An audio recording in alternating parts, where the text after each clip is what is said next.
Hello everyone, welcome to my video. Today we're going to talk about the Oscar nominations, specifically for Best Movie. I would talk about Best Actors and stuff, but I haven't seen every movie known to mankind, so I have not seen a lot of the performances. But anyway, we're going to talk about the Best Movie today. Our nominations this year are 1917, Ford versus Ferrari, Parasite, Once Upon a Time in Hollywood, The Irishman, Little Women, Jojo Rabbit, and Marriage Story. A lot of movies nominated this year, and there's a huge discrepancy because all of those movies got nominated, but not all the directors got nominated, which is a huge thing that they think the Oscars need to fix. They need to fix the fact that if they're going to have 8 nominations for movies, they need to have 8 directors nominated. Every director who gets a best movie nomination deserves the best director nomination.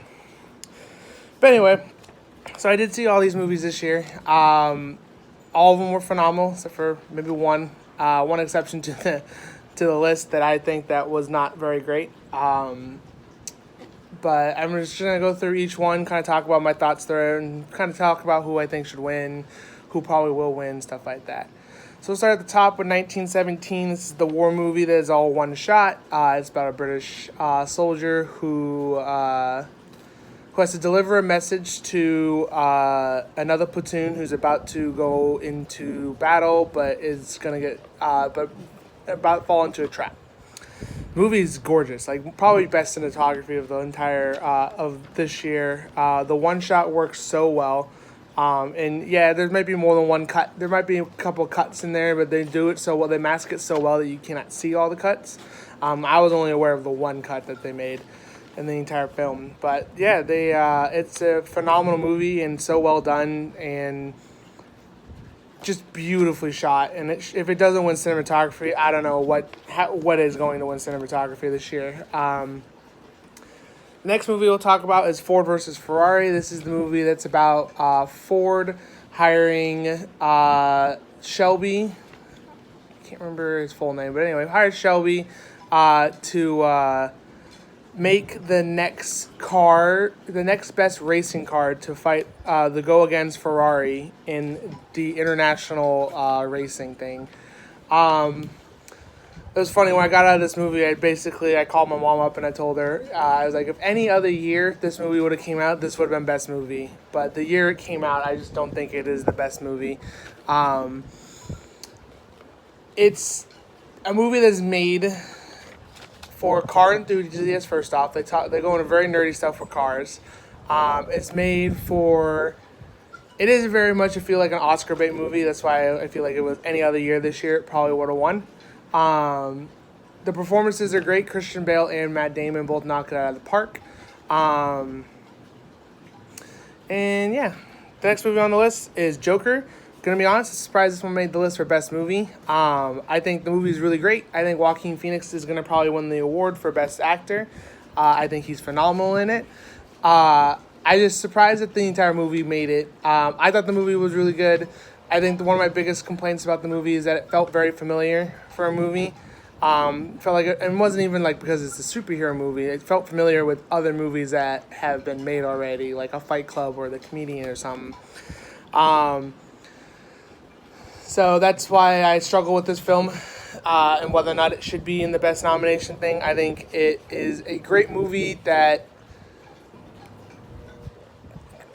could showcase where superhero movies could go, or comic book movies. Let's say comic book movies. I feel like it could showcase where comic book movies can go, but I don't know if it's the best example of it yet. But anyway, next movie on the list is Once Upon a Time in Hollywood. I adore this movie. This is probably my favorite movie of the year. Doesn't mean it's the best, but it's probably my favorite movie of the year. I think Quentin Tarantino knocked it out of the park again. If Brad Pitt doesn't win Best Supporting Actor, we might riot because he is phenomenal in that film. Just everything. Once Upon a Time in Hollywood, it just keeps showcasing why Quentin Tarantino is one of the masterclass directors out there, and he is so talented and everything it wins. It probably will win Best Original Screenplay, which I think it deserves. And yeah. Next movie is Parasite, which this movie I think is the movie that should win Best Movie. This movie is a messed up movie. It's about a family who lives in Korea, I'm not trying to get too much spoilers about movies. That's why a couple of them I skipped over plot-wise. About a family in Korea who is poor, and they get in touch with this rich family, and then things just kind of go from there. It's definitely a movie you need to watch. It is a little bit off-putting just because it's in subtitles, and a lot of people don't like watching movies in subtitles. My dad didn't see it because he doesn't like seeing movies in subtitles, even though I told him that this movie is phenomenal. So it is a hard movie that to get into, but I think this movie is fucked up in all the best ways. I think it's so well done. I think it's so well acted. I think the cast deserves so much more credit than they get.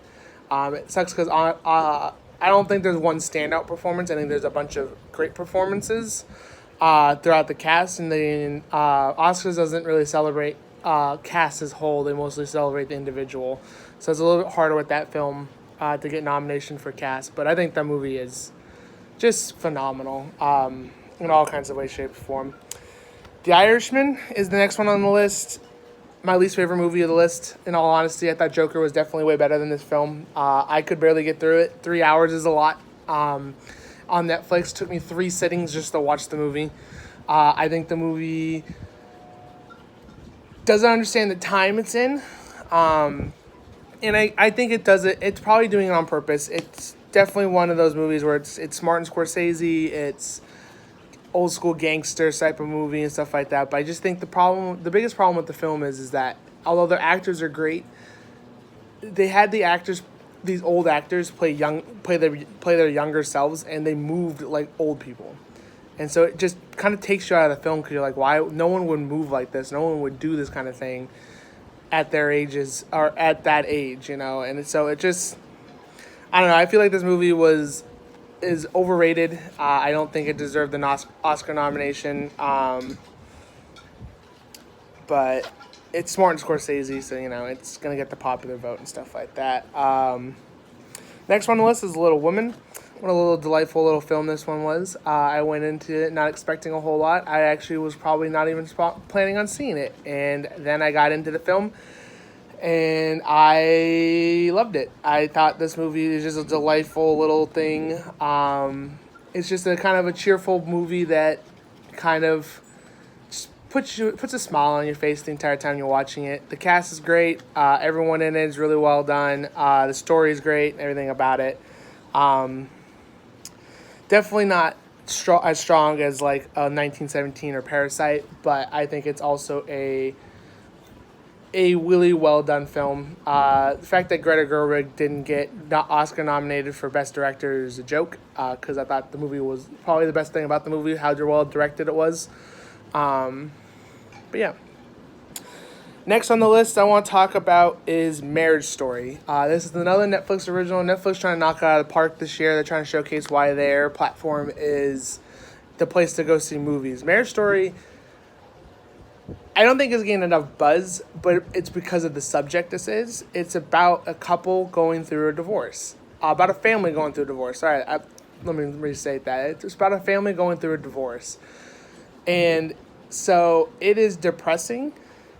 It is sad. It is going to make you cry. It is insane how they went through all this. And the performances by Adam Driver and Scarlett Johansson, who both, I believe, deserve their nominations, and honestly probably both deserve the win for the Best Actor category. But their performances were just top-notch. You could see it in every single scene they're in. They're just driving it crazy.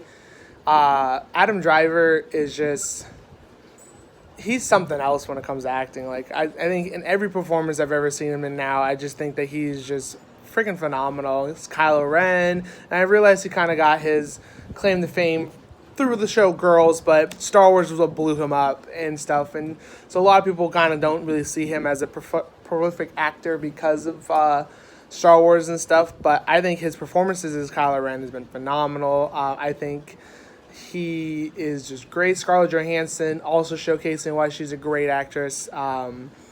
In that and in the next movie I'll talk about, which is Jojo Rabbit. Both of those performances I thought were great from her. I wish I had more of her in Jojo Rabbit, which is a really good sign if you are a supporting actor and I want to see more of. Um, and yeah, those that's probably the one thing. That's the thing I could say about Marriage Story. And then the last but not least is the one that probably flew under everybody's radar. That is a great movie that no one went and saw because of what its subject is about, which is Jojo Rabbit. This is a movie about a boy who is part of the Hitler Boys during the World War II era. So he fantasizes about Adolf Hitler and stuff, but something changes in him something happens in his life that changes his view on what he feels like Nazism is all about. And it's hilarious. I was cracking up throughout the movie, which a lot of people I think were more confused in my theater than I was. I thought the performances were great. The kid was phenomenal. Scarlett Johansson, like I was just saying, also doing a great job. Taika Waititi as Adolf Hitler was freaking hilarious. That man can't do anything wrong anymore. I'm just to the point where that man can't do anything wrong. It's freaking great. But everything about that film was great. I think this movie is flying under everyone's radar. I think people are not paying attention to it as much as they probably should. And to be fair, it got limited release on theaters, so it's hard to watch. It was very much a movie you had to be in the moment to watch it. Or right now it's probably back in theaters because of Oscars and stuff like that. Get Oscar hype going. But I think this movie is it's something else. It's great. It's people just need to watch it and stuff like that. But anyway, those are all the nominations and how I felt about each movie. I think the movie that deserves the win or deserves the Oscar for Best Movie is Parasite. The one I think who will win it is 1917, which I won't be mad at 1917 wins. I just think Parasite's something different that we've never seen before in movies and stuff. But yeah, I was going to talk about some of the other stuff, but like I said, I haven't watched every movie, so I can't really talk about all the best actors and actresses and stuff. I just want to leave off with this, that's saying Brad Pitt doesn't win the Best Supporting Actor, gonna riot. Oscars are done to me if they don't. All right, bye.